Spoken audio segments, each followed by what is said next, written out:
Now we have case number 5. Case number 5 में हमारे पास क्या है? केस नंबर 5 में हमारे पास ये है कि G clock is equal to 1, S is equal to 1 and R is equal to 1. हम इस flip flop S R flip flop में जो इनपुट कॉम्बिनेशन दे रहे हैं वो दे रहे हैं S is equal to 1, R is equal to 1 and the clock input is equal to 1 means positive है ट्रिगरिंग की हम बात कर रहे हैं. क्लॉक सिग्नल 0 से 1 पर जा रहा है, 1 पर जा रहा है, तो हमने इसको 1 दिया है कि जी ये 1 क्लॉक है हमारे पास हाई है.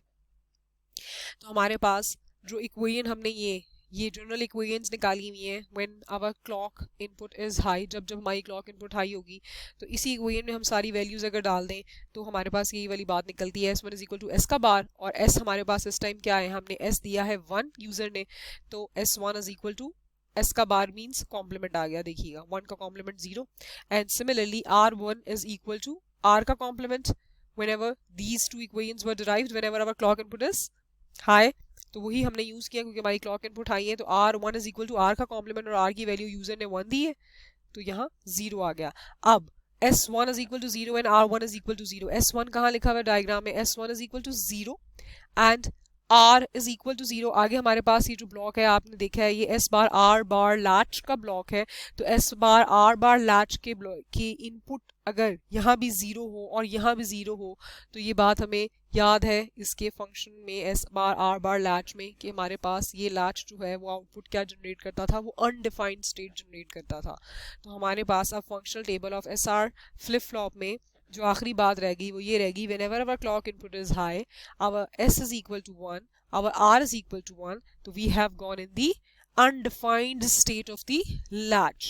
ये आपके फ्लिप फ्लॉप का फंक्शनल टेबल है. This is the functional table of your SR flip flop which is very much similar to the SR latch with the control input का फंक्शनल टेबल. उसकी वजह दोनों में कंट्रोल इनपुट्स हैं, दोनों की कंट्रोल इनपुट्स इधर 0 हो रही है या इधर 1 हो रही है. SR latch with control input में हमारे पास कंट्रोल इनपुट इनेबल थी, यूजर डिपेंडेंट थी, लेकिन यहाँ हमारे पास क्या है, ये फ्लिप फ्लॉप उसको इस तरह बना रहा है कि हमारे पास अब यहाँ क्लॉक का सिग्नल है which is a synchronised signal. तो अब now we are very much we have revised it and we are now very much familiar with the SR flip flop. SR flip flop भी हमने detail में पढ़ लिया है. मैंने आपको इसको एक और वे में भी सारा प्रोसेस सिर्फ इस वजह से रिवाइज करवाया ताकि आपको ये पूरा प्रोसेस समझते हुए ये अंडरस्टैंडिंग दोबारा से हो जाए कि हमारे लैचेस से मिलके ही हमारा फ्लिप फ्लॉप बनता है, दोनों की फंक्शनैलिटी सेम है. सो हमारा SR flip flop is this और उसका फंक्शनल टेबल ये वाला है जो कि हमने जो लास्ट लेक्चर में SR latch with the control input पढ़ा उसी से मिलता जुलता है. उसमें कंट्रोल इनपुट सिंपल एक इनेबल थी. अब हमारे पास क्लॉक है, क्लॉक भी हमारी 0-1 सिंक्रोनाइज सिग्नल है. तो इस तरह हमारा ये स्पेसिफिक सर्किट अब क्लॉक सिग्नल की मौजूदगी के साथ साथ SR फ्लिप फ्लॉप कहलाएगा, not a latch. It is now a flip flop, SR flip flop कहलाएगा. अच्छा, अब मैंने आपको SR फ्लिप फ्लॉप की वर्किंग समझा दी. SR फ्लिप फ्लॉप की वर्किंग समझाने के बाद इट इज़ बेटर कि before moving towards the slides and SR flip flop और बाकी फ्लिप फ्लॉप्स की स्लाइड्स पे हम आए उससे पहले मैं आपको ये बेटर समझती हूँ कि I think it's better to understand first of all the wave form depending on the clock signal, how the output of the flip flop changes और गेट्स अपडेटेड. ये हमारा क्लॉक सिग्नल है, ये मैं वेव फॉर्म के through आपको SR flip flop जो अभी अभी हमने समझा था SR फ्लिप फ्लॉप उसकी वेव फॉर्म समझाने लगी हूँ. ठीक हो गया. अगर एक ब्लॉक ऑफ फ्लिप फ्लॉप की फंक्शनैलिटी भी आप समझ लेंगे, उसकी वेव फॉर्म भी आप समझ लेंगे, तो अगर वही वाली बात है बहुत ज़्यादा ब्लॉक्स लगे होंगे तो एक ब्लॉक की वर्किंग ऑफ टाइमिंग डायग्राम आपको आ गई, तो मल्टीपल ब्लॉक्स भी फ्लिप फ्लॉप के लगे होंगे, ब्लॉक्स लगे होंगे, तो आपको ऑब्वियसली सबकी वर्किंग और सबकी टाइमिंग डायग्राम का अंदाज़ा ऑटोमेटिकली हो जाएगा. तो एक ब्लॉक हम समझ लेते हैं डिटेल में and then you can understand के rest of the blocks of the same flip flops की वर्किंग क्या होगी और उसकी टाइमिंग डायग्राम सिमिलर वे में चलती चली जाएगी. ये state table of our SR flip flop जो हमने अभी डिराइव किया, ये वाला ये वही टेबल है. ठीक है, इस टेबल में हमारे पास क्या है, हम यही बात कर रहे हैं बार बार कि हमारा फ्लिप फ्लॉप वो सर्किट बनता ही तब है जब प्रेजेंस ऑफ क्लॉक हो. प्रेजेंस ऑफ क्लॉक मैंने ये सिग्नल जनरेट करवाया हुआ है. ठीक हो गया। ये मैंने लेवल 0 दिखा दिया उसका, और इसका ये लेवल 1 लेबल हुआ हुआ है। ये आप छोटा ब्रैकेट में देख रहे होंगे, ब्रैकेट में मैंने 1 लिखा हुआ है, ब्रैकेट में 2 है, ब्रैकेट में 3 एंड ब्रैकेट में 4 है। ये सिर्फ क्लॉक पल्सेस के काउंटिंग के लिए मैंने लिख दिया हुआ है, दैट इज इट।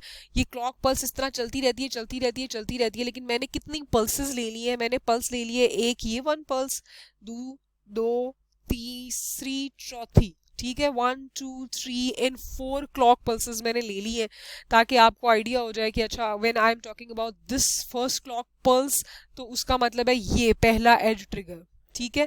दूसरी क्लॉक पल्स की अगर मैं बात करूंगी, इट मींस दिस ट्रिगरिंग। ये देखिए पॉजिटिव ट्रिगरिंग है, हम एज ट्रिगरिंग की टाइप्स देख चुके हैं, इसमें ये पॉजिटिव एज ट्रिगरिंग है। Positive edge triggering was when your clock is going from 0 to 1, 0 to 1, ये देखिएगा राइज हो रहा है ये, ठीक है, राइजिंग एज है ये।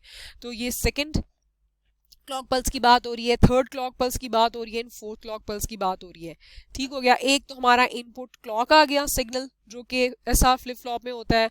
बाकी दो जो हमारे फ्लिप फ्लॉप में इनपुट्स होती हैं वो होता है set is equal to S यहाँ, and reset which is label as R, ठीक हो गया। एंड क्यू बार हमारी आउटपुट्स होती हैं फ्लिप फ्लॉप की। मैंने सिर्फ क्यू की वेव फॉर्म इसलिए शो की है क्योंकि क्यू बार हमें पता है हमारी एक्चुअल आउटपुट जो हम मेजर आउटपुट होती है वो क्यू ही होती है। क्यू बार जो होता है वो उसी का इन्वर्ट होता है, तो अगर हमारा क्यू हमें मालूम हो जाएगा तो हमें पता है कि हमने क्यू बार तो उसका सिर्फ इन्वर्ट है, तो मैंने इसलिए वो शो नहीं की हुई है। क्यू बार की आउटपुट वेवफॉर्म वो सिर्फ इसी सिग्नल का इन्वर्ट होगी, ठीक हो गया। सबसे पहले हम बात कर लेते हैं जनाब हमारे इनपुट सिग्नल हमारे पास क्या है, ये देखिएगा और कीजिएगा। When our clock signal is 0, ये बात हम देख चुके हैं। क्लॉक सिग्नल जब हमारे पास 0 होगी, ये देखिएगा ये 0, सबसे पहले हम इसकी बात कर रहे हैं जिधर मेरी ये कर्सर मूव हो रहा है। We are talking about when our clock signal is 0, ये बात हम पीछे देख चुके हैं। जब हमारा क्लॉक सिग्नल लो होगा तो what ever would be the values of S and R, it does not matter at all. क्यों? Our clock signal is 0, it will remain in the memory state. ये देखिएगा फंक्शनल टेबल में भी मैंने लिख दिया हुआ है। Clock signal is 0, whatever would be the inputs of the S and R, whatever the values would be of the SR, 0 1 1 0 whatever 1 1 etc वगैरह जो भी उसमें गिवन है इस टाइम, हमें नहीं मालूम, जो भी स्टेट में मौजूद है, क्लॉक सिग्नल इज 0, ठीक है। तो हमारे पास क्या है? हमारे पास नो चेंज का स्टेटस है। हमारे पास नो चेंज का स्टेटस मतलब ये मेमोरी स्टेट में है। अब ये गौर कीजिएगा, ये मैंने लेवल 0 1 0 1 0 1 हर वेव फॉर्म का अलग अलग शो किया हुआ है। ये एस की वेव फॉर्म है, ये आर की वेव फॉर्म है, ये क्यू की वेव फॉर्म है। एंड इस दौरान जब क्लॉक इज इक्वल टू 0 तो मैंने ये बिल्कुल सेंटर में, ये देखिएगा ये ड्रॉ किया हुआ है। ये ना 0 के पास है ना 1 के पास है, ये मैंने सेंटर में सिर्फ इसलिए शो किया हुआ है क्योंकि मैंने आपको ये बताया हुआ है कि हम इनिशियली जब क्लॉक 0 पे है, हमें नहीं मालूम फ्लिप फ्लॉप की क्या स्टेट है, तो उसको सेंटर में शो करने का मकसद ये है कि वो जिस स्टेट में भी है वो स्टेट में है। हमें तो नहीं पता ना इनिशियली कि फ्लिप फ्लॉप किस स्टेट में रह गया हुआ है। फॉर एग्जांपल मैंने फ्लिप फ्लॉप को एक स्टेट में छोड़ा, दूसरा यूजर आता है, उसने क्लॉक सिग्नल अभी 0 से जब राइजिंग एज वो देगा तो वो 0 से राइज होगा ना, 0 से राइज होगा, तो 0 मूवमेंट जब गुजरेगा क्लॉक का तो उस मूवमेंट पे सेकंड यूजर को तो नहीं पता ना कि मैंने क्या इनपुट का कॉम्बिनेशन दिया था और क्या स्टेटस में रह गया फ्लिप फ्लॉप। तो वो जिस फ्लिप फ्लॉप में भी था वो उसको वही आउटपुट दे देगा। इसलिए मैंने उसको सेंटर, ये लाइन पे ना 0 पे शो किया हुआ है ना 1 की तरफ शो किया हुआ है, बिल्कुल सेंटर में शो किया हुआ है कि जो भी उसकी पुरानी स्टेट थी उसमें मेंटेन है। Initially we do not know वो किस स्टेट में था, वो सेट स्टेट में है, वो रीसेट स्टेट में है, उस आने वाले यूजर न्यू यूजर को नहीं पता, ठीक है। आगे हमारे पास इधर सिमिलरली मैंने आर को शो किया हुआ है कि जी वो जिस जो भी इनपुट यूजर ने दी थी, जो भी सेट दी, वहां रीसेट करने के लिए दी, जो दी वो उसी में मौजूद है। एंड क्यू भी हमारे पास उसी रिस्पेक्टिव इनपुट की जो भी आउटपुट क्रिएट होनी थी वो उसी में मौजूद है, मतलब वो नो चेंज स्टेटस के अंदर है। Initially we do not know कि क्या इनपुट्स कॉम्बिनेशंस है, क्या उसकी उसी रिस्पेक्ट से जो आउटपुट आएगी वो वैसी की वैसी आएगी। तो initially we are and we do not, the next user do not know, तो इसको मैंने इस एम्बिगिटी से सिर्फ शो किया हुआ है जस्ट टू शो यू कि इनिशियली स्टेज पे अगर कोई नया यूजर आता है और क्लॉक सिग्नल 0 है तो वो अपने मेमोरी स्टेट पे ही मेंटेन रह रहा है। जो भी पिछला यूजर उस पर छोड़ गया या वो वही यूजर छोड़ गया और उसको याद नहीं है कि वो किस स्टेटस में छोड़ गया, वो उसी स्टेटस में मौजूद रहेगा। इन शॉर्ट आगे आ गया हमारे पास फर्स्ट क्लॉक पल्स। ये देखिएगा मैं इसको ये नंबरिंग दी हुई मैंने, फर्स्ट क्लॉक पल्स में देखिएगा ये मूवमेंट अक्कर हो रहा है पॉजिटिव एज ट्रिगरिंग का। ये देखिएगा ये मूवमेंट अक्कर हो रहा है पॉजिटिव एज ट्रिगरिंग का, और मैंने ये बार बार बात की है whenever we are talking about the edge triggering. तो एज ट्रिगरिंग के मूवमेंट पे आपका फ्लिप फ्लॉप आउटपुट अपनी देना शुरू करता है, अपनी आउटपुट देता है, इनफैक्ट शुरू नहीं करता, अपनी आउटपुट क्रिएट करता है, देता है।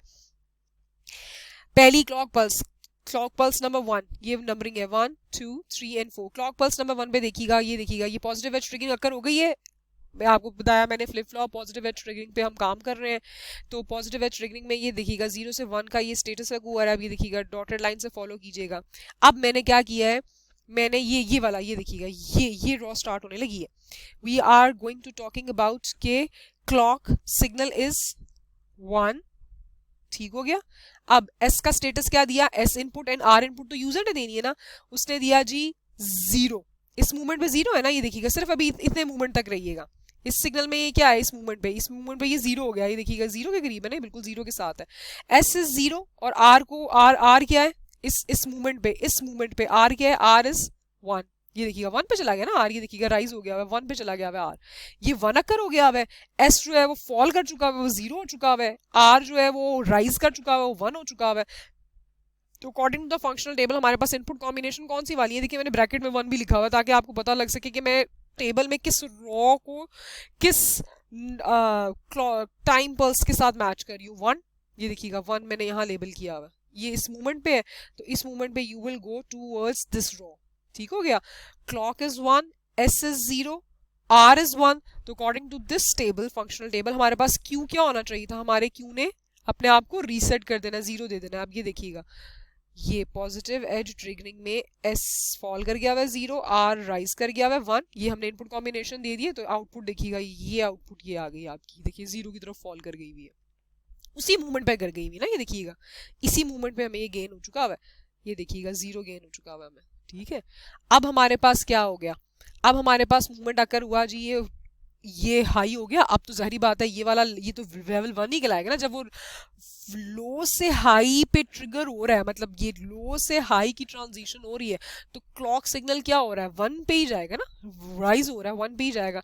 तो इधर से लेके इस मूवमेंट तक ये देखिएगा ये 0, ये भी हमारा 1, आर इज 1, एस इज 0 और क्यू हमारा 0 ही रहा। अब नेक्स्ट मूवमेंट क्या है, ये देखिएगा मैंने इस मूवमेंट को इस छोटे से स्टेरिक साइन से शो किया हुआ है। ये स्टेरिक साइन से क्या हुआ हुआ है, ये हमारा क्या हो गया, हमारी क्लॉक पल्स डाउन चली गई है ना, क्लॉक पल्स हमारी डाउन चली गई है, अब फॉलिंग एज आ गया, लेकिन हमारी ये नेगेटिव एज ट्रिगरिंग कहलाती थी, लेकिन हमारा flip flop negative edge triggering पे काम नहीं कर रहा है। एक बात याद रखिएगा, एक फ्लिप फ्लॉप एक टाइप ऑफ एज ट्रिगरिंग पे ही काम कर सकता है, either it could be positive edge triggering, either it could be negative edge triggering. मैं आपको जो क्लॉक पल्स के थ्रू वेव फॉर्म समझा रही हूँ वो पॉजिटिव एज ट्रिगरिंग की है। It means negative edge triggering पे वो काम नहीं करेगा। तो जब हमारी क्लॉक सिग्नल 1 तक रही तब तक हमारी इनपुट भी 0 तक थी, एस वाली आर की इनपुट 1 तक थी, तब तक हमारा क्यू भी 0 रहा, क्यों according to the functional table Q ने रीसेट होना था। अब हमारे पास क्या आ गया, ये स्टेरिक का मूवमेंट गौर कीजिएगा, स्टेरिक के मूवमेंट से मैंने आपको ये शो कराया कि clock is now at a level 0, ये 0 पे फॉल कर गई है क्लॉक। जब वो 0 पे फॉल कर गई क्लॉक तो स्टेरिक सिग्नल्स गौर कीजिएगा, स्टेरिक सिग्नल टेबल के इस जगह पे बना हुआ है, ये देखिएगा स्टेरिक सिग्नल।